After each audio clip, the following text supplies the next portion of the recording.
जैसे हम मैरिज के बाद हम लोग बहुत खुश थे। तो जब हम लोगों ने बेबी के बारे में सोचा, तो जब हमको बेबी कंसीव नहीं हुआ तो हम लोगों ने सोचा हम लोग डॉक्टर के पास जाते हैं। तो जब डॉक्टर को चेकअप करवाया तो मेरी वाइफ की रिपोर्ट बिल्कुल नॉर्मल आई। तो मेरी रिपोर्ट में मेरे स्पॉन जो थे नील थे। वापस हम लोग घर को आ गए तो हम लोग बहुत निराश थे भी अब हमारे साथ क्या हो गया। तो उसके बाद मेरे को रोना भी आता था। तो ऐसा लगता था भी जिंदगी खत्म करूँ। यही होता था भी अभी बेबी होगा कि नहीं होगा, मेरे स्पॉन नील है। ये रात में मेरे को दुष्टात्मक अटैक भी होते थे। भी मैंने अपने वाइफ को बोल दिया था भी अगर मेरे को बच्चा अब नहीं होगा, अगर आपको दूसरा शादी करना तो आप कर सकते हो। तो मैंने अपनी वाइफ को बोला था भी अभी मेरे को अभी बच्चा नहीं होगा। दोस्तों में बैठना और सुनना भी शादी को इतना टाइम हो गया, क्या होगा, बच्चा क्यों नहीं हो रहा है। सबको जैमसिक के मेरा नाम हैप्पी है, ये मेरे वाइफ रूबी ने। हम लोग जलंधर शहर के रहने वाले हैं। हमारी लाइफ की बहुत अद्भुत गवाही है। 19 मई 2021 को हमारी मैरिज हुई थी। तो जैसे हम मैरिज के बाद हम लोग बहुत खुश थे। तो जब हम लोगों ने बेबी के बारे में सोचा, तो जब हमको बेबी कंसीव नहीं हुआ तो हम लोगों ने सोचा हम लोग डॉक्टर के पास जाते हैं। तो जब डॉक्टर को चेकअप करवाया तो मेरी वाइफ की रिपोर्ट बिल्कुल नॉर्मल आई। तो मेरी रिपोर्ट में मेरे स्पॉन जो थे नील थे। तो जिसके कारण डॉक्टर ने बोला भी आपको मेडिसिन खाना पड़ेगा। तो फिर हम लोगों ने बोला ठीक है डॉक्टर। तो उसके बाद मैं वापस हम लोग घर को आ गए। तो हम लोग बहुत निराश थे भी अब हमारे साथ क्या हो गया। तो उसके बाद मैं वापस फिर दुबई चला गया हूँ। दुबई जाने के बाद फिर हम लोगों ने, मेरी वाइफ भी वापस दुबई में आई। मेरी वाइफ मेरे साथ 6 मंथ रही थी 2022 में। तो उसके बाद भी हम लोग कंसीव नहीं से कर पा रहे। तो उसके बाद मैं और मेरी वाइफ आ गए थे 2023 में, दुबई से वापस आ गए। उसके बाद हम लोगों ने फिर डॉक्टर को चेक करवाया। डॉक्टर बोले भी नहीं, आपके जो स्पॉन है वो नील है, आपको मेडिसिन ही खाना पड़ेगा। तो जब हम लोग बहुत निराश थे, टूट चुके थे, जिसके कारण हम लोग जैसे अलग अलग बातें होने लगी भी अब लोग कब कर रहे हो, इतना शादी को इतना टाइम हो गया है भी, क्या हुआ आपको, बेबी क्यों नहीं हो रहा है। लेकिन हम लोग लोगों को कुछ बता नहीं पा रहे थे। तो उसके बाद मेरे को रोना भी आता था। तो ऐसा लगता था भी ज़िंदगी ख़त्म करूँ। यही होता था भी अभी बेबी होगा कि नहीं होगा, मेरे स्पॉन नील है। ये रात को मेरे को दुष्टात्मक अटैक भी होते थे। भी मैंने अपने वाइफ को बोल दिया था भी अगर मेरे को बच्चा अब नहीं होगा, अगर आपको दूसरा शादी करना तो आप कर सकते हो। तो मैंने अपनी वाइफ को बोला था भी अभी मेरे को अभी बच्चा नहीं होगा। दोस्तों में बैठना और सुनना भी शादी को इतना टाइम हो गया, तुम क्या कर रहे हो, क्या होगा, बच्चा क्यों नहीं हो रहा है। तो इसी वजह से हमारी वाइफ के साथ मेरा झगड़ा होने लग गया, जिसके कारण मेरी वाइफ लड़के मायके में चल गई। तो काफ़ी टाइम था मेरी वाइफ भी नहीं आई थी। तो मैं बहुत टेंशन में था, क्योंकि मेरे परिवार वाले भी मुझे ताने मारते थे भी आपसे पहले जिनकी शादी हुई थी, आपकी इसके कम वालों की शादी में उनके बच्चे हो गया भी, आप कहीं से मेडिसिन खा लो, वहीं जो वो तांत्रिक के पास जाओ, वहाँ जगह में जाओ, वहाँ लोग देते ये देते हैं भी, खाओ कब दवाई ले लो तो आपको बच्चा कंसीव होगा। जब ये मैं बातें अपनी फैमिली की सुनता था, मैं बहुत ज़्यादा टेंशन में होता था। मैं सोचता रहता था भी अब मेरे साथ कैसा होगा, भी मैं क्या करूं। तो ये मेरी बातें माइंड में चलती रहती, जिसके कारण मैं बहुत डिप्रेशन में था। जैसे कि मैं जब भी मैं शॉपिंग करने के लिए जाता था, मैं बाहर रहता था दुबई में, तो लोग जब बच्चों के लिए कुछ भेजते थे, मैं अपने लिए भी सोचता था भी मेरा बच्चा होगा मैं क्या लेके जाऊँगा। तो बहुत निराशा फील होती थी जब लोग मेरे सामने बच्चों के खिलौने खरीदते थे, बच्चों के कपड़े खरीदते थे। तो तब मैं सोचता परमेश्वर मुझे कब देगा तुम बच्चा। तो उस टाइम मेरे को, जब मैं बाहर घूमता था, अकेला ही रहता था, अपने से किसी से बात नहीं थी करता, तो अकेला ही जाना अकेला ही आना। जब हम बेबी प्लान कर रहे थे तो मेरा रिपोर्ट हमेशा नेगेटिव ही आता था। जब भी मैं टेस्ट करती थी तो रिपोर्ट मेरी नेगेटिव ही आती थी। तो उसको देखकर मैंने सोच लिया था कि भी अब नहीं, हमें नहीं होगा भी, हम अब इसके बारे में ना छोड़ देते हैं सोचना कि भी हमें बेबी होगा कि नहीं होगा। लोग पूछते तो मेरे पास ना कोई भी जवाब नहीं होता था कि भी हमें बेबी क्यों नहीं हो रहा है, क्योंकि हम बता भी नहीं पाते थे किसी को।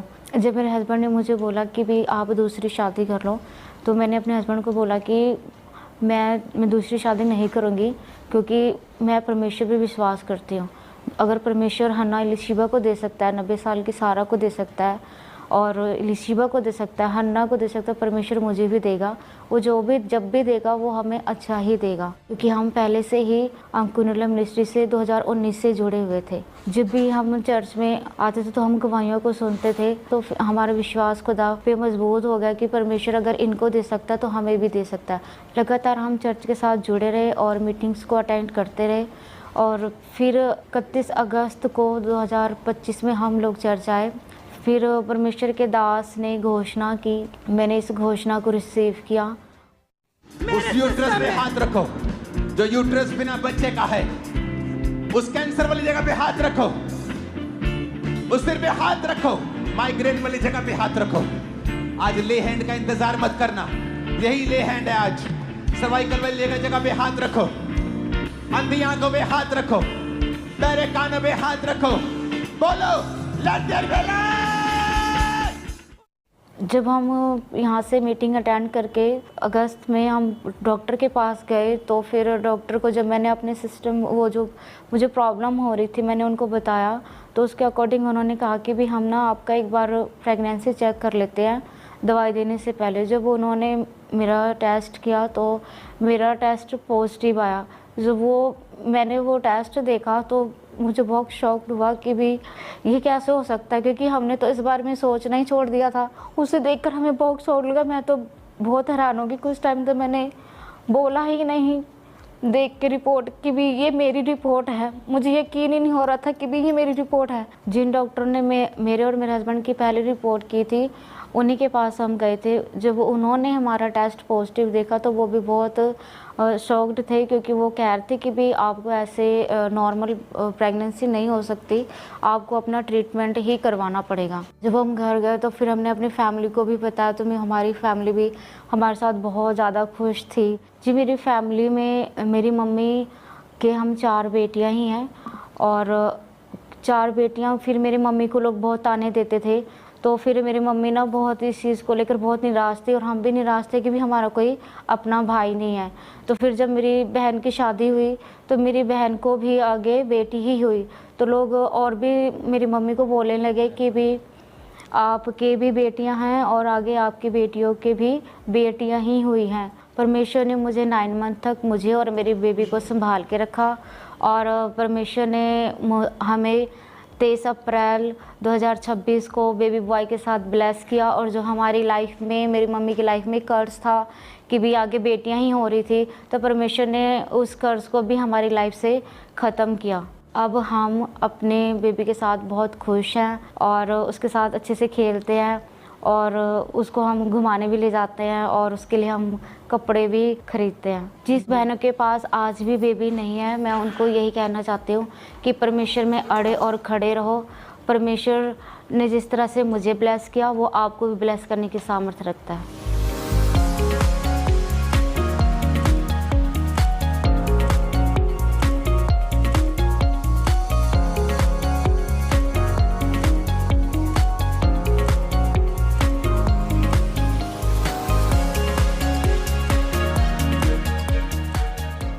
इस बड़ी गवाही के लिए परमेश्वर का हम धन्यवाद करते हैं, और परमेश्वर के दास दासी का भी धन्यवाद करते हैं। सबको जय मसीह की तारीफ करें। सब जन जोर से ताली, सब जोर से किसे दी क्यों यीशु मसीह के नाम को महिमा दे इस गवाही के लिए। एक बात को हमेशा याद रखें कि जब आप परमेश्वर की प्रेजेंस में आते हैं, मायने नहीं करता कि आपकी लाइफ किस चीज के ऊपर टिकी है, यानी कौन सी आपकी परिस्थितियां हैं, कैसा आपका जीवन है। आपको लगता है कि मैं शायद आज़ाद होऊंगा या नहीं होऊंगा, लेकिन जब आप परमेश्वर की प्रेजेंस के साथ जुड़ जाते हैं तो परमेश्वर आपकी लाइफ में से हर एक शैतानी अटैक को, पाप को, नशों को खत्म करता है और आपको एक नया जीवन देता है। परमेश्वर ने इस यंग भाई के जीवन में कार्य किया। जवानी के समय में जो अपना यंग एज जो नशों में शैतान ने उनको डाल दिया था, लेकिन परमेश्वर की प्रेजेंस में आने के कारण आज नशों से आज़ाद हैं, नया जीवन पा चुके हैं। अगर आप में भी कोई जन ऐसा है जो नशा करता है या आपके परिवार में कोई नशा करता है, बाय फेथ आज वर्ड को सुने, प्रार्थनाओं को रिसीव करें और आप अपनी गवाही को लेके वापिस जाओगे यीशु मसीह के सामर्थी नाम में। ऊंची आवाज में थैंक यू जीसस बोलने के लिए सब जन hallelujah hallelujah, thank you Jesus. जोर है यहोवा, ये क्या ही नाम क्या है और आप कहाँ के रहने वाले हैं? मैं बिजनौर से हूँ, मेरा नाम शेखर है। सभी को जय मसीह की। ओके, 10 साल पहले आपके सिर में जख्म बनने शुरू हुए थे छोटे छोटे से। मेरे पहले सिर में जख्म बने हाँ। और फिर पूरी बॉडी पे, फिर हाथों के नाखून सारे उतर गए जो नाखून हैं, तो ये भी दोबारा आए हुए हैं। लेकिन मैंने फिर भी जांच कराई ऋषिकेश एम्स में, तो वहाँ के डॉक्टरों ने कहा है जांच करते हुए कि ये सोराइसिस है। आपकी बॉडी से मांस का एक टुकड़ा लेकर मांस उसका का टेस्ट हुआ टुकड़ा था। लेके बालों तक भी जांच की। जांच मेरी 1 हफ्ते में रिपोर्ट आई है, वे बोले कि सोराइसिस है। मैंने कि जी फिर इसका इलाज, अरे इसका इलाज 3 महीने दवाई खानी पड़ेगी। मगर जी 3 महीने नहीं, मैं 6 महीने दवाई खाऊंगा। 6 महीने मैंने मेडिसिन ली, लेकिन इसका कोई भी रिजल्ट निकल के नहीं आया। फिर भी मैं फिर दूसरी जगह गया, देहरादून में, वे बोले ये ना इलाज बीमारी है। मैंने सोचा ये जब ना इलाज बीमारी है तो इसका कोई इलाज नहीं, तो फिर दुनिया में रहना भी बेकार है। मेरे दिमाग में और ही दिमाग में बात आ गई थी कि इससे तो जब इस बीमारी का कोई इलाज नहीं, किसी डॉक्टर में अच्छे वैज्ञानिक डॉक्टर भी फेल हो गए, तो और लोग क्या करेंगे, या मैं फिर इस जिंदगी में क्या कर पाऊंगा। और इस सोराइसिस के कारण आपके जो नाखून हैं वो भी निकल चुके थे। मेरे हाथ के भी, पैर के भी नाखून निकल गए थे। जो नाखून है हाथों के, ये दोबारा उगाए हैं, लेकिन जो पुराने नाखून थे सोराइसिस से ऐसे उखड़ गए थे। और जी ऐसे स्क्रीन छूटती थी, जब ऊपर से खा जाती थी, मैं खो जाता था तो इसमें मांस फट के खून ब्लड निकलने लगता था। लेकिन फिर भी मैं बहुत परेशान, मेरा खाना पीना, मेरा बिस्तर अलग हो गया था। और जी मेरे शरीर से थी, कोई भी मेरे पास में नहीं आता था। जो भी आता था दूर से दूर बात करता था। लेकिन मेरे को इस चीज में क्या दिख गया था कि अब तेरे को जीने में कोई फायदा नहीं है। लेकिन फिर भी मैंने सोचा कि अब जीने से कोई फायदा नहीं, इससे तो तू कुछ कर डाल। फिर भी मेरे को समझाने वालों ने समझाया है। ओके, घर के कितने साल आपने इलाज करवाया इस बीमारी का? मैंने इलाज करवाया है 8 साल तक, लेकिन मैं 2 साल से फिर मसीह में जुड़ गया हूँ। फिर ओके, तो जब ये बीमारी बढ़ने लगी, शरीर से गंदी स्मेल आती थी और आपके कपड़े, आपके बर्तन, आपका कमरा, खाने वाले बर्तन, नहाने वाले बर्तन, वो सब कुछ आपको परिवार से अलग कर दिया गया था। सब कुछ अलग था मेरा। यो नहीं कि हाँ मुझे ऐसा लग गया था कि अब तेरे से कोई भी प्यार मोहब्बत, कोई प्रेम से नहीं बोलता चालता। कोई रिश्तेदार भी आता था, वो भी अपना दूर से दूर बातचीत होते और कर चले जाते थे। क्या बोलते थे रिश्तेदार आपकी हालत को लेकिन देख ये कहते थे कि कहीं इलाज नहीं कराया, कहीं अच्छी जगह दिखाओ। लेकिन वो मेरे को पता था कि मैं कैसे कैसे क्या इलाज करा रहा हूँ। मैं कर्ज में भी हो गया था इसी बीमारी में, आज भी कर्ज में भी था आज भी। लेकिन मेरे को इनका बहुत सारा पैसा जो था वो इलाज के ऊपर लग चुका था आपका, और इसी वजह से आप हमेशा बेड के ऊपर थे। जिम में बेड के ऊपर था। जो पैसा था मेरा कमाया सब कुछ खत्म हो गया था। फिर मैंने सोची कि जो कर्ज भी हो गया, मैं ठीक भी होता या नहीं होता, कि मैं इस कर्ज को उतार पाऊंगा या नहीं। लेकिन एक तरफ मेरा बच्चों के ध्यान जाता था एक तरफ, और एक तरफ ये ध्यान जाता था कि दुनिया से अपनी ज़िंदगी तबाह कर ले, कि पैसा तो नहीं लगेगा या बच्चे मतलब कर्ज में तो नहीं होएंगे मेरी वजह से। लेकिन फिर भी मैं मसीह में जुड़ा। और किसी भी जब ये हालत आपकी इतनी ज़्यादा बिगड़ चुकी थी, बेड के ऊपर थे, टॉयलेट बाथरूम भी बिस्तर के ऊपर था, तो देख रेख कौन करता था? काम पे आप जा नहीं पाते थे। देख रेख मेरे वाइफ करते थे, मेरे माता पिता करते थे फिर भी। लेकिन कोई भी फिर इस चीज़ में जो कोई रिश्तेदार भी आता था, किसी मतलब दूर से दूर रहते थे, रह के देख के चले जाते थे कि जैसी मेरी कंडीशन थी उस कंडीशन में जो मेरी ये बॉडी है, ये मेरी बॉडी अब सेम है। लेकिन दूसरी जो बॉडी थी मेरी डबल हो गई थी इससे फूल के। बॉडी पूरी बॉडी में पानी हो गया था, इन्फेक्शन इस कदर से हो गया था कि देख कर रिश्तेदार भी ये कह रहे थे कि ये बचपन नहीं पाएगा, जहाँ तक उम्मीद है। ओके, और आपको यहाँ का चर्च के बारे में कैसे पता चला था? यहाँ के चर्च के बारे में एक ब्रोदर ने बताया है कि तुम हुआ जाओ, लेकिन मुझे कोई विश्वास नहीं हो रहा था। क्योंकि जब इतने बड़े बड़े वैज्ञानिक डॉक्टर फेल हो गए तो वो कौन चीज़ है जो मेरे को ठीक कर देंगे। लेकिन फिर भी ये बोले कि नहीं, तू एक बार हमारे कैसे चल के तो देख और समझ के देख, ठीक होया ठीक है, नहीं होया कोई इसमें पैसा नहीं, कुछ नहीं, इसमें जाने का किराया भी एक मुफ्त है कि ये नहीं दवाई खा जाता था मैं कम से कम भी नहीं, हफ्ते में 3000 की 4000 की। फिर मैं आया चर्च में आके मैंने देखा, शुरू के दिन आया तो मेरा मन उदास रहा, दूसरी बार आया तो मेरा मन बढ़ता गया और मैंने माउंटेन प्रेयर देखता था मैं शाम को। लेकिन फिर भी मैंने लैंड का मेरी सिस्टर ने ब्रदर ने फार्म भरवाया, मैं घर पे था, मेरे आने के लिए भी चलने के लिए भी कोई भी व्यवस्था नहीं थी कि मैं चल भी नहीं पाता था, ऐसी मेरी कंडीशन थी। फिर भी जब मेरा फार्म भरा गया, जब मेरा नंबर आया 30 नवंबर को तो मैं आ गया। आते आते फिर भी मुझे शैतान ने रोका, मेरा फिर भी पैरों से नहीं चला जा रहा था, पैर सूज गए थे।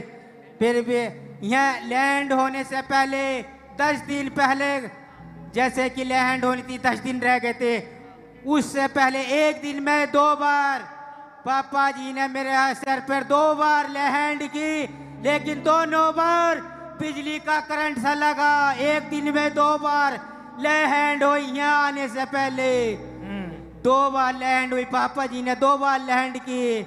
लेकिन ख्वाब में आके एक ही रात में 2 बार चमत्कार होया मेरे साथ। लेकिन 2 बार जब मेरे पास लैंड हुई तो मेरा शरीर और ज़्यादा हील होने लगा और हील हो गया।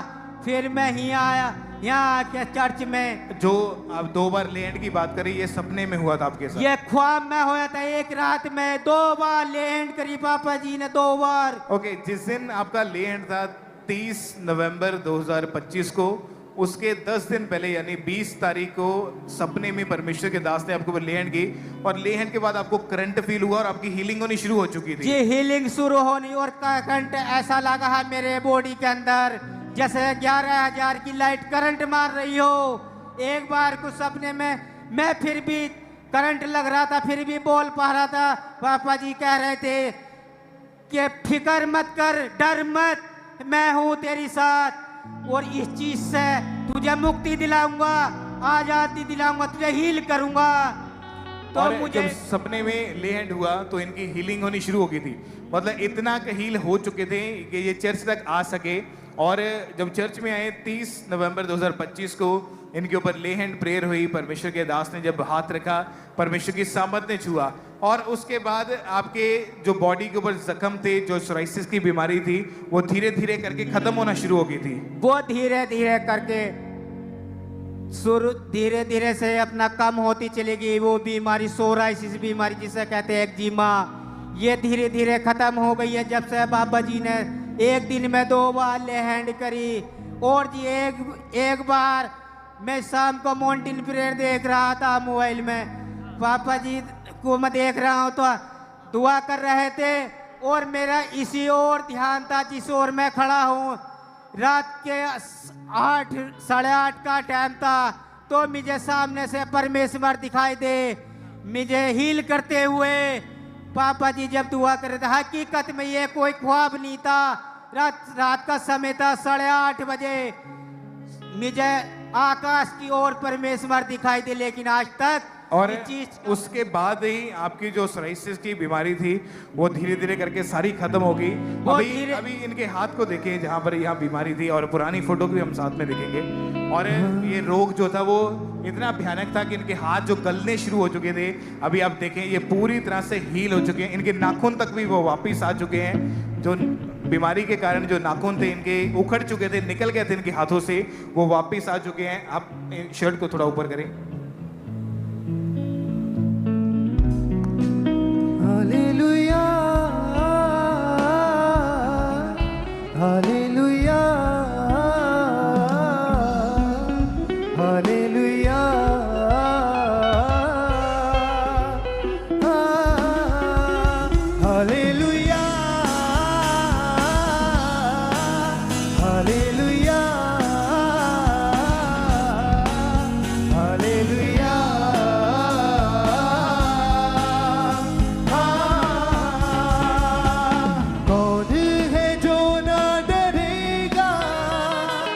फोटो को जूम करना, जहाँ पर ये लेटे हुए इनके शोल्डर को, इनकी बाजू को, जहाँ पर इनकी जो स्किन जो थी पूरी तरह से गली हुई थी, और आप अभी देख सकते हैं कि वो बीमारी जो है वो पूरी तरह से ख़त्म हो चुकी है और उसका निशान, नामो निशान तक नहीं है। वो सोराइसिस जो डॉक्टर कहते थे ये ला इलाज बीमारी है, इसका कोई इलाज नहीं है। लेकिन अपने हाथों को उठा के बोलो डॉक्टर जीसस, बोलो डॉक्टर जीसस। कौन है जो ऊंची आवाज में हालेलुया, तेरी खुदाई से, कौन है जो डरेगा तेरी खुदाई से, करेंगे करेंगे हम बरसे दिल की गहराई से। ऊंची आवाज से करेंगे करेंगे हम परस्ती तू और सच्चाई से, करेंगे करेंगे हम परस्ती दिल की गहराई से। हालेलुया हालेलुया, हाथों को हिला के गए हालेलुया।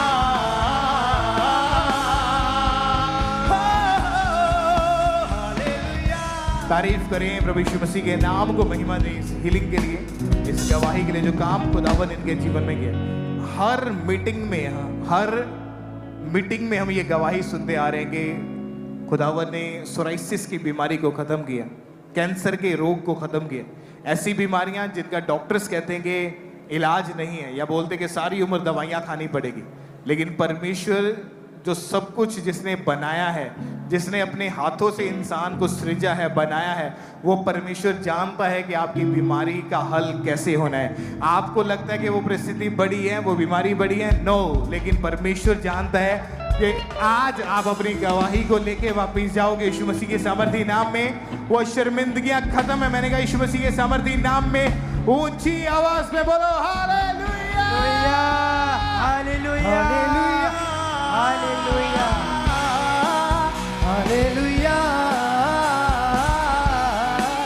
हालेलुया हालेलुया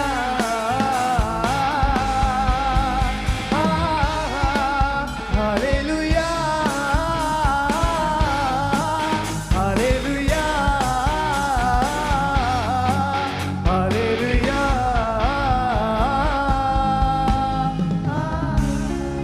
आप बताएं आपका नाम क्या है? सबको जय मसीह की। घर बिहार है। नाम क्या आपका? नाम है मैत्री देवी। ओके, पिछले 35 सालों से आपके ऊपर लगातार दुष्टात्मा के अटैक होते थे। जी बता। आप बताएं आपकी हालत कैसी थी, क्या क्या होता था आपके साथ? बहुत तबीयत खराब रहता था।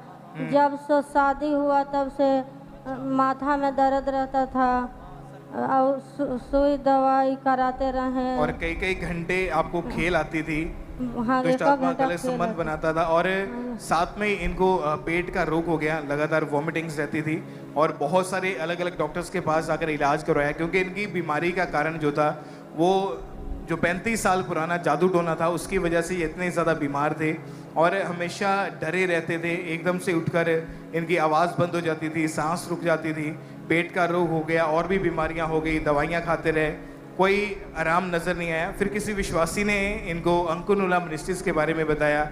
मीटिंग को जब अटेंड करना शुरू किया तो सितंबर 2024 में जब परमेश्वर के दास ने प्रेयर करी, बाय फेथ अपने लिए उस प्रेयर को इन्होंने जब रिसीव किया, परमेश्वर की सामर्थ ने छुआ।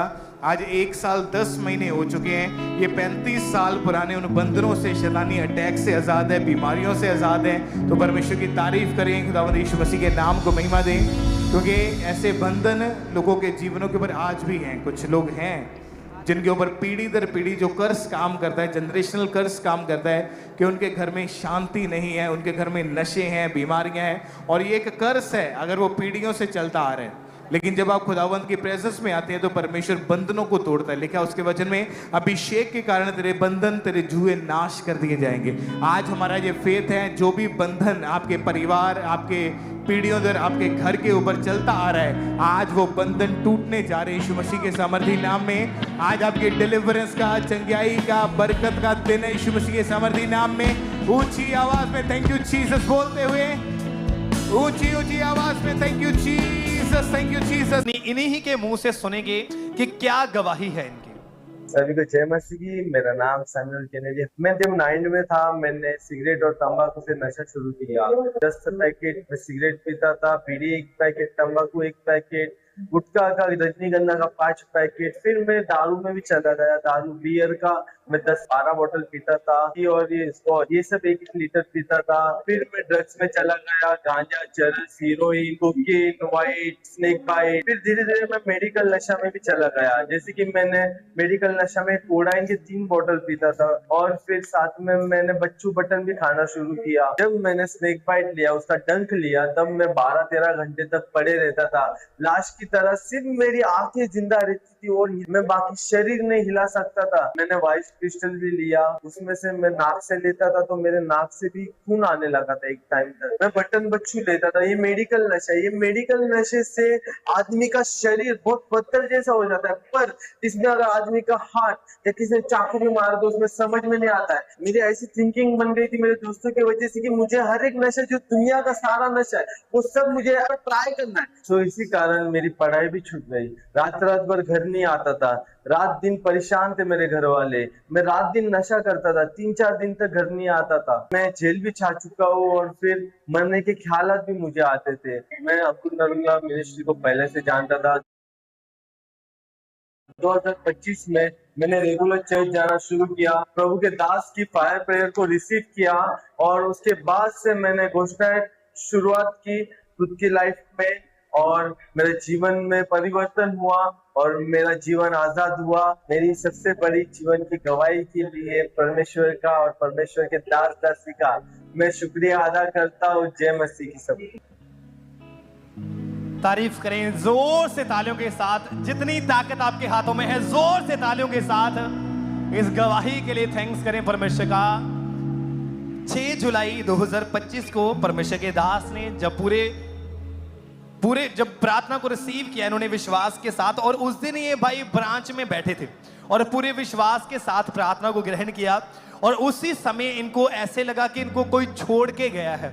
और उस दिन के बाद जब ये घर गए, ट्राई करने की कोशिश की नशे का, तो इनका बिल्कुल भी नशा करने का मन नहीं कर रहा था। और आज पूरा 1 साल हो चुका है कि पूरी तरह से ये उस नशे से आजाद हो चुके हैं, पूरी तरह से फ्री हो चुके हैं।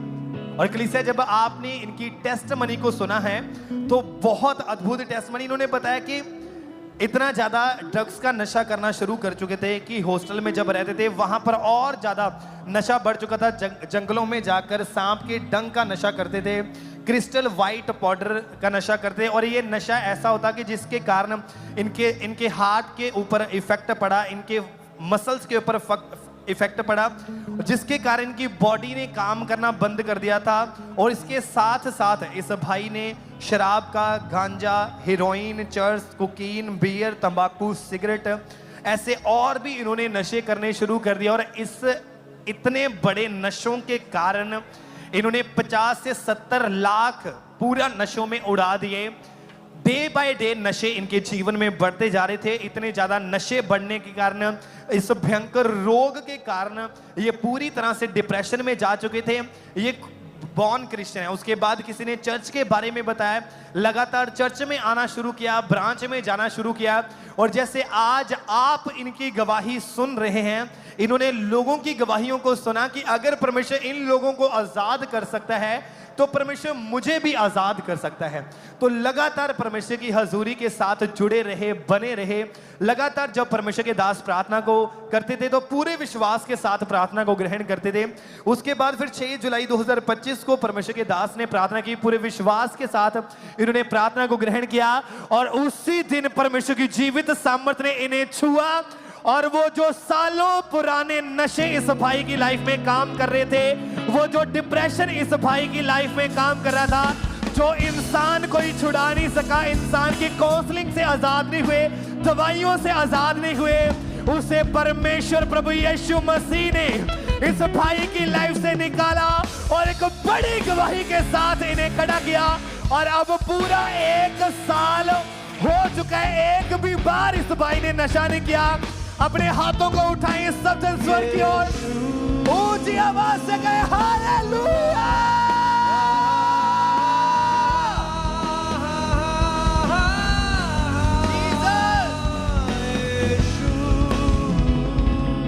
आप जानते हैं कि परमेश्वर के वचन में लिखा है कि शैतान मारने के लिए, वो घात करने के लिए, नष्ट करने के लिए, वो चुराने के लिए आता है। शैतान चुराता है आपकी जवानी को, वो चुराता है आपके बेस्ट फ्यूचर को, आपकी हेल्थ को, वो चुराता है आपकी ब्लेसिंग्स को। लेकिन आज के बाद शैतान आपके जीवनों से कुछ भी चुराने ना पाएगा। आज आप बड़ी ब्लेसिंग्स को लेके जाएंगे, आजादी को लेके जाएंगे, गवाहियों को लेके जाएंगे। ऊंची आवाज से कहे हालेलुया।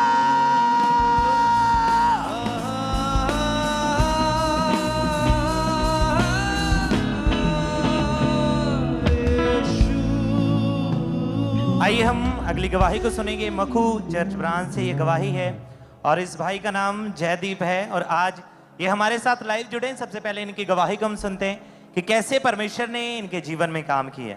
ਸਾਰਿਆਂ ਨੂੰ ਜੈਮਸੀ ਦੀ ਮੇਰਾ ਨਾਮ ਅਰੁਣਾ ਹੈ। ਅੱਜ ਮੈਂ ਮਖੂ ਬ੍ਰਾਂਚ ਤੋਂ ਆਪਣੇ ਬੇਟੇ ਦੀ ਗਵਾਹੀ ਦੇਣ ਜਾ ਰਹੀ ਹਾਂ, ਜੋ ਕਿ ਪਿਛਲੇ ਦਿਨਾਂ ਦੇ ਵਿੱਚ ਬਹੁਤ ਹੀ ਜ਼ਿਆਦਾ ਬਿਮਾਰ ਰਹਿਣ ਲੱਗ ਗਿਆ ਸੀ। ਇਸ ਦੇ ਪੇਟ ਦਰਦ, ਬਾਥਰੂਮ ਇਨਫੈਕਸ਼ਨ, ਲੈਟਰਿਨ ਦੇ ਵਿੱਚ ਬਲੱਡ ਰੇਸ਼ ਆ ਰਿਹਾ ਸੀ, ਪੇਟ ਦਰਦ ਹੋ ਰਿਹਾ ਸੀ। ਇਸ ਦੌਰਾਨ ਅਸੀਂ ਡਾਕਟਰ ਕੋਲੇ ਗਏ ਤਾਂ ਡਾਕਟਰ ਨੇ ਇਹਨਾਂ ਦਾ ਚੈੱਕਅਪ ਕੀਤਾ ਤੇ ਡਾਕਟਰ ਨੇ ਦੱਸਿਆ ਕਿ ਇਹਦੇ ਪੇਟ ਦੇ ਵਿੱਚ ਇਨਫੈਕਸ਼ਨ ਹੋ ਗਈ ਹੈ, ਬਾਥਰੂਮ ਦੇ ਵਿੱਚ ਚਰਬੀ ਆ ਰਹੀ ਆ। ਇਸ ਦੌਰਾਨ ਅਸੀਂ ਬਹੁਤ ਹੀ ਜ਼ਿਆਦਾ ਪਰੇਸ਼ਾਨ ਰਹਿਣ ਲੱਗ ਪਏ। ਇਹਦਾ ਖਾਣਾ ਪੀਣਾ ਬੰਦ ਹੋ ਗਿਆ, ਸਕੂਲ ਜਾਣਾ ਵੀ ਬੰਦ ਹੋ ਗਿਆ। ਡਾਕਟਰ ਨੇ ਕਿਹਾ ਕਿ ਖਿਚੜੀ दाल दा पानी इनू दो। इस दौरान ये बैड ते चले गया। इसनू बाथरूम लैटरिन असीं फड़ के जांदे सीगे, मतलब चक के जांदे हुंदे सीगे। बाद विच साडे रिश्तेदारां ने कहा कि इनू अन्य जगहां ते लै जाओ और मैं कहा कि नहीं, असीं परमेश्वर ते विश्वास करदे आ, साडा परमेश्वर ही इनू हील करेगा। साडे बहुत ही ज्यादा पहला ही 29 ਤੋਂ 30 ਡੈਥ ਹੋ ਚੁੱਕੀ ਸੀਗੀ ਰਿਸ਼ਤੇਦਾਰਾਂ ਦੇ ਵਿੱਚ, ਜਿਸ ਨੂੰ ਲੈ ਕੇ ਮੇਰਾ ਮਨ ਬਹੁਤ ਜ਼ਿਆਦਾ ਡਰਦਾ ਹੁੰਦਾ ਸੀਗਾ ਕਿ ਮੇਰੇ ਬੇਟੇ ਨੂੰ ਵੀ ਇਦਾਂ ਦਾ ਕੁਝ ਨਾ ਹੋ ਜਾਵੇ। ਔਰ ਬਾਅਦ ਵਿੱਚ ਅਸੀਂ ਸੰਡੇ ਮੀਟਿੰਗ ਤੇ ਆਏ। ਪਾਪਾ ਨੇ ਵਰਡ ਦਿੱਤੇ ਸੀਗੇ ਕਿ ਤੁਸੀਂ 7 ਵਾਰ ਦਿਨ ਦੇ ਵਿੱਚ ਆਪਣੀ ਹੀਲਿੰਗ ਦੇ ਲਈ ਘੋਸ਼ਣਾ ਕਰਨੀ ਹੈ, ਵਚਨ ਬੋਲਣਾ ਹੈ, ਡਿਕਲੇਅਰ ਕਰਨਾ ਹੈ। ਔਰ ਇਦਾਂ ਹੀ ਮੈਂ ਆਪਣੇ ਬੇਟੇ ਨੂੰ ਕਹਿੰਦੀ ਸੀ ਕਿ ਮੇਰੇ ਮਗਰ ਤੂੰ ਵੀ ਘੋਸ਼ਣਾ ਕਰਨੀ ਹੈ, ਵਚਨ ਡਿਕਲੇਅਰ ਕਰਨਾ ਹੈ। ਤੋਂ ਬਾਅਦ ਵਿੱਚ ਪਾਪਾ ਨੇ ਪੇਟ ਇਨਫੈਕਸ਼ਨ ਵਾਲਿਆਂ ਦੇ ਲਈ ਪ੍ਰਾਰਥਨਾ ਕੀਤੀ ਔਰ ਮੈਂ ਆਪਦੇ ਬੇਟੇ ਲਈ ਰਿਸੀਵ ਕੀਤੀ। ਜਿੱਦਾਂ ਹੀ ਅਸੀਂ ਰਿਸੀਵ ਕੀਤੀ ਤਾਂ ਮੇਰੇ ਬੇਟੇ ਨੂੰ ਬਹੁਤ ਜ਼ਿਆਦਾ ਗਿਰਮਾਹਟ ਮਹਿਸੂਸ ਹੋਈ ਔਰ ਉਸ ਤੋਂ ਬਾਅਦ ਅਸੀਂ ਘਰੇ ਆ ਕੇ ਚੈੱਕ ਕੀਤਾ, ਕੋਈ ਮੈਡੀਸਨ ਨਹੀਂ ਦਿੱਤੀ। ਮੇਰਾ ਬੇਟਾ ਖਾਣਾ ਵੀ ਖਾ ਰਿਹਾ ਹੈ, ਵਧੀਆ ਖੇਡ ਵੀ ਰਿਹਾ ਹੈ ਔਰ ਕਿਸੇ ਵੀ ਤਰ੍ਹਾਂ ਦੀ ਕੋਈ ਪ੍ਰੋਬਲਮ ਨਹੀਂ ਆ। ਮੈਂ ਪਰਮੇਸ਼ਰ ਦਾ ਤੇ ਪਰਮੇਸ਼ਰ ਦੇ ਦਾਸ ਦਾ ਬਹੁਤ ਜ਼ਿਆਦਾ ਧੰਨਵਾਦ ਕਰਨੀ ਹੈ। ਸਾਰਿਆਂ ਨੂੰ तारीफ करें सब जोर से, तालियों के साथ परमेश्वर के जीवित नाम को महिमा दें। इस गवाही के लिए, इस हीलिंग के लिए परमेश्वर की तारीफ करें। आपने सुना इनकी गवाही में कि कैसे परमेश्वर ने इनके बेटे को आजाद किया, उसे हील किया। तो जब लगातार परमेश्वर की हजूरी के साथ बने हुए थे, जुड़े हुए थे, लगातार ये घोषणाओं को अपने बेटे के लिए करते रहे और फिर जब परमेश्वर के दास ने प्रार्थना की तो प्रार्थना को रिसीव करने के बाद परमेश्वर की सामर्थ्य ने इनके बेटे के जीवन में काम किया और वो लीवर का रोग पूरी तरह से खत्म हुआ। परमेश्वर ने आजाद किया। अपने हाथों को उठाएं, जोर से परमेश्वर की तारीफ करें, उसके सामर्थ्य नाम को महिमा दें। इस गवाही के लिए, इस हीलिंग के लिए परमेश्वर की तारीफ करें। जैसे कि परमेश्वर के जीवित वचन में लिखा है कि धर्मी का वंश बचाया जाएगा, जैसे परमेश्वर ने इनके बेटे को आजाद किया। अगर आज आपके जीवन में, आपके परिवार में कोई भी बीमार है, कोई भी रोगी है, अगर आज आप विश्वास करते हैं, फेथ करते हैं, क्योंकि बाइबल कहती है कि आपके फेथ में ताकत है, आपके विश्वास में ताकत है। अगर आप फेथ से एक पहाड़ को बोल दोगे कि वो उखड़ जाए तो वो उखड़ जाएगा। अगर आज आप विश्वास करते हैं तो आज आपकी बीमारियां उखड़ेंगी यीशु मसीह के सामर्थ्य नाम में। आज आपके रोग उखड़ेंगे यीशु मसीह के नाम में। जोर से तारीफ करें, परमेश्वर के सामर्थ्य नाम को महिमा देते जाएं। इन गवाहियों के लिए, इन हीलिंग्स के लिए जोर से परमेश्वर की तारीफ करते जाएं सब।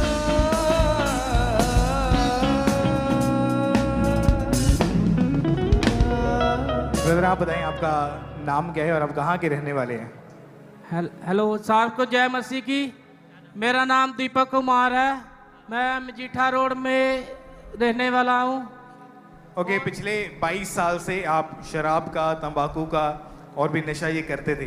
ओके, कैसे शुरुआत हुई थी नशे की और कितना कितना नशा एक दिन में कर लेते थे आप? पहले मैं थोड़ा थोड़ा नशा करता था, फिर मेरे यार दोस्त थे मेरे साथ, मेरे को लेके चलते थे तो बोलते थे कि चलो ड्रिंक करने चलते हैं। पहले थोड़ा थोड़ा पीते, बाद में फिर मैं बोतल पी जाता था। उसके बाद लड़ाई झगड़े घर में कुछ ऐसी थोड़ी बहुत ही, घर में और भी प्रॉब्लम बहुत सी, तो कुछ यार दोस्त भी बुरा और मंदा बोलते थे। इसलिए अब मैं थोड़ा काफ़ी देर से बंद कर चुका हूँ इसको। ओके, 22 साल पहले आपने नशा शुरू किया, यानी उस समय फिर उम्र कितनी थी आपकी, याद है आपको? उस समय उम्र मेरी 15 से 16 साल उम्र थी जब मैं नशा करना स्टार्ट किया था। ओके, पढ़ाई करते थे आप? साथ में पढ़ाई भी करता था और नशा भी करते थे? हाँ जी। और जैसे जैसे आप बढ़ते गए उसके बाद आपने अपना बिजनेस, अपना काम खोला मैकेनिक का? हाँ जी। और उसमें भी जो पैसा आता था वो सारा नशों में ही जाता था? वो हाँ जी, वो भी थोड़ा बहुत नशा भी। हाँ जी। पारिवारिक माहौल कैसा हो गया था इसकी वजह से? पारिवारिक माहौल थोड़ा सा बिगड़ा हुआ था, उसकी वजह से थोड़ा सा घर में भी दिक्कत आती थी। ओके, यहाँ के बारे में आपको कब और कैसे किसने बताया था? हमारे पास घर के चर्च थी, वहाँ पे हम जाते थे, वहाँ से हमको पता चला तो फिर मैंने यहाँ पे आना स्टार्ट किया। ओके, यहाँ कब आए थे पहली बार आप? यहाँ फरवरी 2026 में स्टार्ट किया था। क्या हुआ जब पहली बार चर्च में आए, प्रेयर को रिसीव किया, कैसे परमेश्वर ने आज़ाद किया आपको? मैं काफ़ी अच्छा फील करता था जब मैंने प्रार्थना रिसीव करता था। और जब प्रेयर हुई 1 फरवरी 2026 की मीटिंग को अटेंड किया, परमेश्वर की आत्मा ने छुआ और उस दिन के बाद आपने कोई नशा नहीं किया? जी नहीं, मैं नशा बिल्कुल छोड़ चुका हूँ प्रार्थना रिसीव करने के बाद पापा की। अभी कितने महीने हो चुके नशा नहीं किया आपने? अभी मैं नशा 5-6 महीने हो गए, नशा बंद कर दिया मैंने करना। और जबकि आप 22 साल से लगातार रोज नशा करते थे? जी सर। अभी का जीवन कैसा है फिर आपका? अभी का जीवन मेरा बहुत अच्छा है और परमेश्वर ने आजाद कर दिया पूरी तरह से। परमेश्वर ने मेरे को आजाद कर दिया है। तारीफ करें प्रभु यीशु मसीह के नाम को महिमा दें। 22 साल पुराना नशा जो जा नहीं रहा था, चर्च में आने के दौरान डे 1 से फर्स्ट डे से परमेश्वर ने आजाद कर दिया। ये ऐसी कौन सी चीज है चर्च में के लोग चर्च में आते और नशा छोड़ जाते हैं? बाइबल में लिखा है जहां कहीं परमेश्वर का आत्मा है वहां आजादी है। 22 सालों में न जाने कितनी बार इन्होंने कोशिश करी होगी नशा छोड़ने की, छोड़ दिया, फिर पकड़ लिया, छोड़ दिया, फिर कर लिया, लेकिन एग्जैक्टली बाहर नहीं आ पा रहे थे। चर्च में आए, वर्ड सुना, प्रेयर सुनी, समझ आई कि परमेश्वर छुटकारा, पूरा छुटकारा देने वाला परमेश्वर है। खुदावंद ने इनके जीवन में कार्य किया, आज नशों से आजाद हुए। 6 महीने के लगभग हो चुका है। परमेश्वर की तारीफ करें कलीसिया इस बड़ी गवाही के लिए, इस बड़े छुटकारे के लिए। प्रभु यीशु मसीह के नाम को महिमा दें। जोर से तालियों के साथ सब परमेश्वर का थैंक यू जीसस। तूने छुड़ाया, तूने बचाया। और इस तरह से next testimony Amritsar church of branch से सिस्टर मीनू की हमारे पास आई है। इनकी टेस्टमनी की एक भयंकर इनका एक्सीडेंट हुआ जिसके कारण इनकी बॉडी की काफ़ी हड्डियां जो टूट चुकी थी, और आज ये अमृतसर चर्च ऑफ ब्रांच से हमारे साथ लाइव जुड़े हुए हैं। हम इनकी टेस्टमनी को सुनते हैं कि क्या बता रही हैं अपनी गवाही में। ਸਾਰਿਆਂ ਨੂੰ ਜੈਮਸੀ ਦੀ ਮੇਰਾ ਨਾਮ ਮੀਨੂ ਆ। 9 ਮਹੀਨੇ ਪਹਿਲਾਂ ਆਪਣੇ ਹਸਬੈਂਡ ਦੇ ਨਾਲ ਮੈਂ ਕਿਤੇ ਜਾ ਰਹੀ ਸੀ, ਸਾਡਾ ਰਸਤੇ ਦੇ ਵਿੱਚ ਐਕਸੀਡੈਂਟ ਹੋ ਗਿਆ। ਬਾਈਕ ਦੇ ਨਾਲ ਬਾਈਕ ਦੀ ਟੱਕਰ ਹੋ ਗਈ ਤੇ ਜਿਹਦੇ ਕਾਰਨ ਮੇਰੇ ਬਹੁਤ ਜ਼ਿਆਦੀਆਂ ਸੱਟਾਂ ਲੱਗੀਆਂ ਤੇ ਮੇਰੀ ਬਾਹ ਲਮਕ ਗਈ ਤੇ ਗੋਡਿਆਂ ਦੇ ਉੱਤੇ ਵੀ ਸੱਟਾਂ ਲੱਗੀਆਂ। मेरी बाह काम नहीं सी करदी। मेरे हस्बैंड मैनू डॉक्टर दे कोल लैके गए ते डॉक्टर ने जदों एक्सरा कीता ते उन्हां ने दस्सिया कि तुहाडा हत्थ टुट गया वा। डॉक्टर ने कहा कि इहदा ऑपरेशन होगा ते इह सुन के असीं परेशान हो गए, पर साडा फेथ परमेश्वर उत्ते सी। असीं पहलां तो ही अंकुर नरूला मिनिस्ट्री नाल जुड़े सी। असीं कहा कि ऑपरेशन नहीं कराउणा सी। मेरी हालत बहुत ज्यादा खराब ही, मैं बैड ते लेटी रहनी आ, ना मेरे को कोई काम हुंदा सी ते ना मेरे तो अपने कपड़े ही चेंज हुंदे ते ना वाल ही वगदे ही। मैं सारा दिन रोंदी रहनी हुंदी हां, तो साइड भी नहीं चेंज कीती जांदी हुंदी। तो मैं बहुत ज्यादा परेशान हां, लगातार दवाइयां बहुत ज्यादा खादियां पर मैनू कोई भी फर्क नहीं पिया। फिर मैनू पता लगा कि परमेश्वर दे दास अमृतसर ब्रांच दे विच आ रहे ने ते मैं उस जगह ते आई। जदों मैं घरों आई तो रोंदी आई हाँ, ते जदों मैनू एमरजेंसी सैक्शन दे विच पाया गया, परमेश्वर दे दास ने प्रेयर कीती तो उस जगह ते ऑयल लगा। ऑयल लगन तो बाद मैनू बहुत हल्का महसूस होया ते मेरी बांह जिहड़ी आ हिलन लग पई। वो वैसे मैं नाल ला के रखदी हाँ अपने। डॉक्टर ने कहा कि इनू हिलाउणा नहीं आ ते जदों परमेश्वर दे दास ने प्रेयर कीती, ऑयल लगा तो मैं उस दिन तो लग के तो हुण तक बिल्कुल ठीक। मैं अगे गई, जदों परमेश्वर दी दासी ने मेरी गवाही नू लिया तो उस दिन तो लैके मैं हुण तक बिल्कुल ठीक हाँ। परमेश्वर दा बहुत बहुत धन्नवाद करदी हां। परमेश्वर दे दास दासी दा भी बहुत बहुत धन्नवाद। Thank you Jesus. तारीफ करें सबसे जोर से तालियों के साथ इस गवाही के लिए। थैंक्स करें परमेश्वर का। आपने सुना कि जैसे परमेश्वर के दास ने प्रार्थना की, पूरे विश्वास के साथ प्रार्थना को ग्रहण किया, परमेश्वर की सामर्थ ने इस बहन को छुआ और वो जो टूटी हुई हड्डियां थी परमेश्वर ने उन्हें जोड़ा।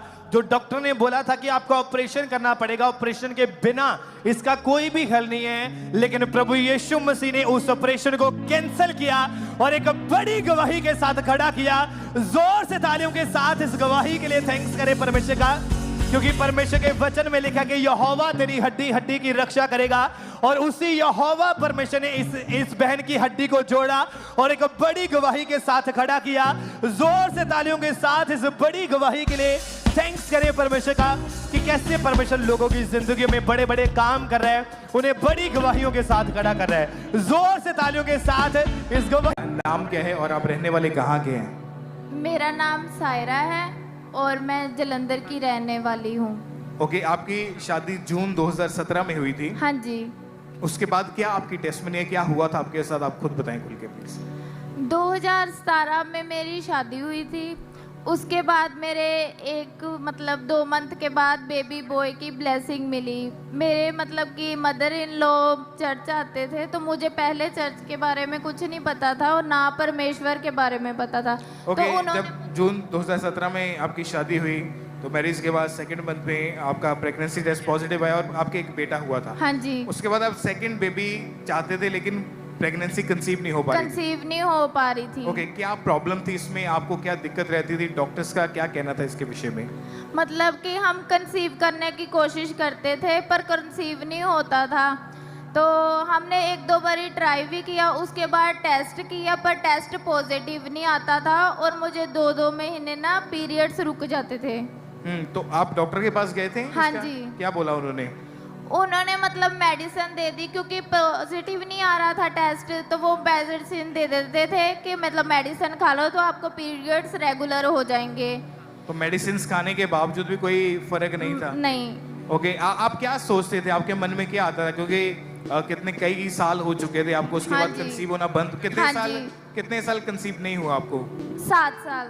जब कंसीव नहीं हो रही थी प्रेगनेंसी, मन में क्या आता था, क्या सोचते थे आप? कि हमारे घर में लड़ाई झगड़े बहुत होते थे, मेरे हस्बैंड के साथ मेरी बनती कम थी और गुस्से में मैं चीज़ें उठा के फेंकती थी। जो भी मेरे हाथ में आ गया मैंने फेंक देना, फ़ोन कुछ भी, कि कुछ भी ज़्यादा महंगा हो मुझे नहीं पता चलता था और मैंने फेंक देना, क्योंकि इस चीज का आपके माइंड के ऊपर बहुत बुरा असर पड़ा और डिप्रेशन के अटैक हो रहे थे आपको। हाँ जी, मुझे इतना ज्यादा गुस्सा आ जाता था कि मैं मन करता था, हमारे घर के पीछे ना रेलवे ट्रैक था, तो मैं वहाँ भागने की कोशिश करती थी कि मैं वहाँ जाकर ना ट्रेन के नीचे आके मर जाऊं। क्योंकि आप इलाज करवा चुके थे, डॉक्टर के पास जा चुके थे, लेकिन कोई भी नजर सुधार आपको नजर नहीं आ रहा था। हाँ जी। ओके, परमेश्वर ने फिर कैसे आपके जीवन में कार्य किया, कैसे आपको परमेश्वर ने ब्लेस किया?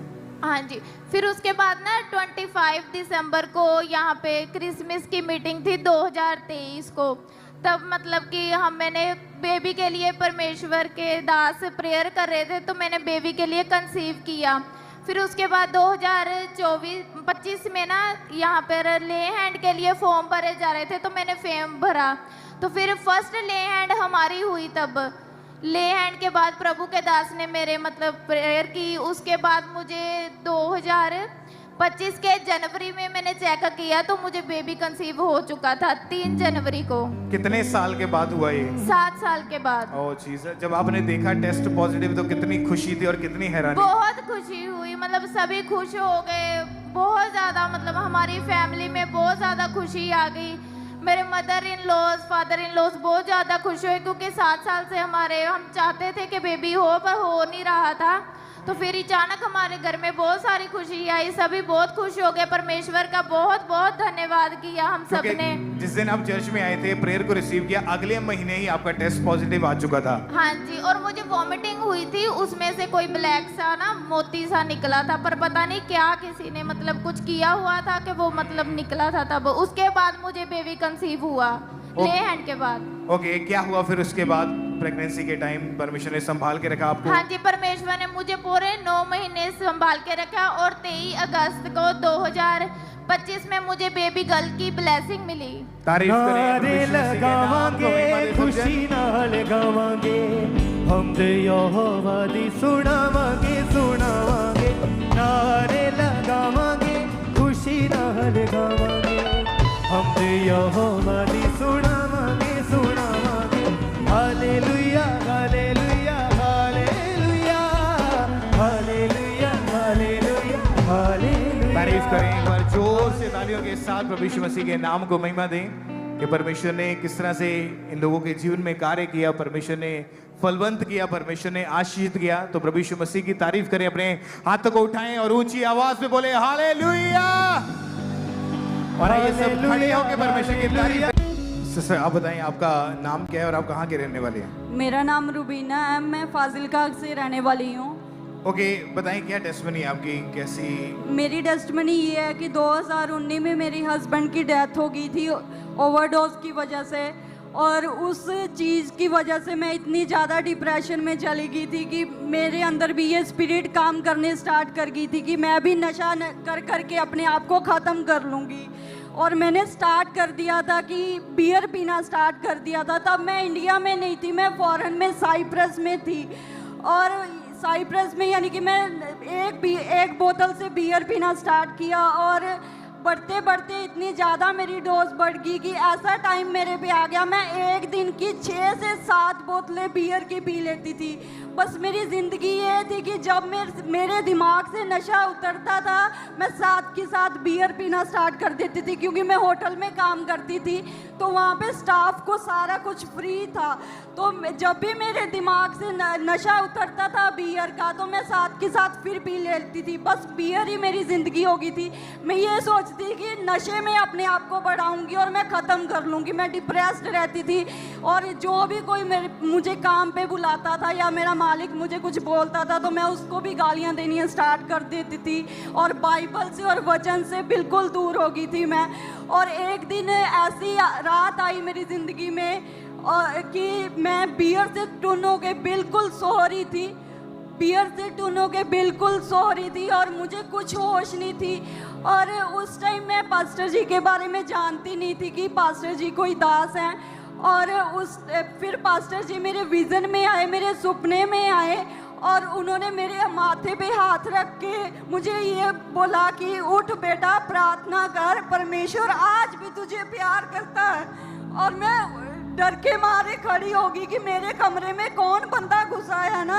और मैंने अपने सारे घर को देखा कि कौन बंदा मेरे कमरे में घुसा है, कि मैं यानी कि मेरे साथ तो कोई बंदा रहता नहीं है। और परमेश्वर की आत्मा ने मुझे ऐसी गवाही दी कि मैंने उसी टाइम यानी कि अपने घुटने टेक के इतनी ज़्यादा प्रार्थना की, 2, 2.5, 3 घंटे, यानी कि मेरे ये सारे कपड़े गीले हो गए और मैं रो रो के परमेश्वर से प्रार्थना कर रही थी, अपना अंगीकार कर रही थी।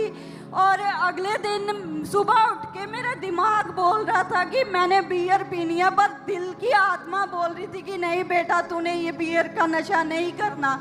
और अगले दिन शाम को जब मैं YouTube देख रही थी तो फिर मुझे फिर पता लगा कि ये पास्टर अंकुल नरूला जी, और मैं देख के बिल्कुल शॉक हो गई कि ये परमेश्वर के दास मेरे सपने में आके और मुझे हील कर दिया परमेश्वर के दास ने। और उसके बाद मैं ऑनलाइन मीटिंग अटेंड करती गई। कहाँ मैं 40 से 50 हज़ार कमाती थी, पर परमेश्वर के दास को वर्ड्स को रिसीव करते करते मुझे परमेश्वर के दास के परमेश्वर की तरफ से इतना अच्छा काम ब्लेस हुआ कि मुझे 1.5 लाख की सैलरी तक का काम ब्लेस हुआ। और उसी दिन मैंने कसम खाई अपनी ज़िंदगी में कि जब भी इंडिया जाऊंगी मैं प्रार्थना भवन में जाके यहाँ पे खामरा में आके अपनी गवाही दूंगी। बट आने के बाद कुछ ऐसे कामों में फंस गई मैं कि मुझे खामरा आया नहीं गया। और उसके बाद अभी कितने समय से आप नशों से आज़ाद है पूरी तरह से? 3.5 साल से कोई नशा नहीं है? कोई नशा नहीं, कोई डिप्रेशन नहीं, कोई डिप्रेशन नहीं। और आपने एक बात बताई कि आपने YouTube के माध्यम से परमेश्वर के दास को फर्स्ट टाइम देखा था, उससे पहले कभी उनकी फोटो नहीं देखी आपने? नहीं, मेरे को बिल्कुल भी पता नहीं था कि ये परमेश्वर का दास है कोई। और जिस दिन YouTube के ऊपर देखा उससे एक नाइट पहले परमेश्वर के दास आपके विजन में आए थे? जी जी, ये उन्होंने आपको बोला कि नशा नहीं करना है? नहीं, उन्होंने मुझे बोला कि उठ बेटा, प्रार्थना कर, परमेश्वर आज भी तुझे प्यार करता है। और वो दिन जाए और आज का दिन आए, आज तक मैंने कोई नशे को हाथ नहीं लगाया। तारीफ करें, जोर से तालियां बजाते प्रभु यीशु मसीह के नाम को महिमा दें। किसे गलती अपने हाथों को हिलाएं, खबर हर पल दी न घर परिवार किसे गलती वो रखदा खबर हर पल। वो मेरा खुदा है, जिंदा खुदा है, मेरा खुदा है, जिंदा खुदा है, कर फिक्र मोड़ बड़े कल्दी न घर परिवार किसे गलती यसु रखदा खबर हर पल। आज भी जो ऐसे परिवार हैं, ऐसे भाई, ऐसी बहनें हैं जो नशा करती हैं, जब परमेश्वर आपको आज़ाद करे तो आपको शर्माने की जरूरत नहीं है अपनी गवाही देने के लिए। जब आपको प्रार्थना के लिए आगे बुलाया जाता है कि जो व्यक्ति नशा करते हैं वो भाई हैं, वो बहनें हैं, शर्माने की जरूरत नहीं है, क्योंकि परमेश्वर आपसे प्रेम करता है, वो आपको डिलीवर करना चाहता है, आपको नया जीवन देना चाहता है। और आज हमारा ये विश्वास है कि परमेश्वर के घर से आप अपनी डिलीवरेंस को, अपने छुटकारे को, अपनी गवाही को लेके वापिस जाओगे यीशु मसीह के सामर्थी नाम में। आज शैतान आपके जीवनों से शर्मिंदा होगा यीशु मसीह के सामर्थी नाम में। ऊंची आवाज में बोले हालेलुया।